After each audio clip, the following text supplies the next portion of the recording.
सबिता ने अपने जीवन में कई कठिनाइयों का सामना किया, लेकिन उसने कभी हार नहीं मानी। वो चाहती थी कि उसका बेटा पढ़ लिख कर बड़ा आदमी बने, ताकि उसे वे कठिनाइयाँ न झेलनी पड़ें जो सबिता ने झेली थीं। उसकी सारी उम्मीदें और सपने अब राजू पर टिके थे। राजू भी पढ़ने में होशियार था, लेकिन जैसे जैसे वह बड़ा होता गया, उसके सपने बदलने लगे। वह अपने दोस्तों के साथ समय बिताने में अधिक दिलचस्पी लेने लगा और पढ़ाई में ध्यान कम हो गया। सबिता ने उसे कई बार समझाया, पर राजू को यह बातें समझ नहीं आती थीं। एक दिन राजू को शहर में नौकरी का मौका मिला। वह बेहद खुश हुआ और तुरंत अपनी माँ से शहर जाने की बात करने लगा।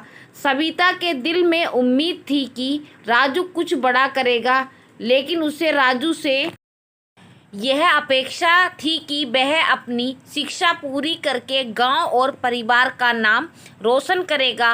राजू शहर चला गया। शहर की चकाचौंध में राजू धीरे धीरे अपनी जड़ों से दूर होता गया। माँ से उसकी बातें कम होती गईं और वह अपने काम में व्यस्त हो गया। सबिता रोज उसकी वापसी का इंतजार करती, उसकी चिट्ठियों का इंतजार करती, पर राजू के पास समय नहीं था। साल बीतते गए, सबिता की उम्र बढ़ती गई, लेकिन उसकी एक ही अपेक्षा थी कि उसका बेटा एक दिन लौटेगा और उसके पास रहेगा।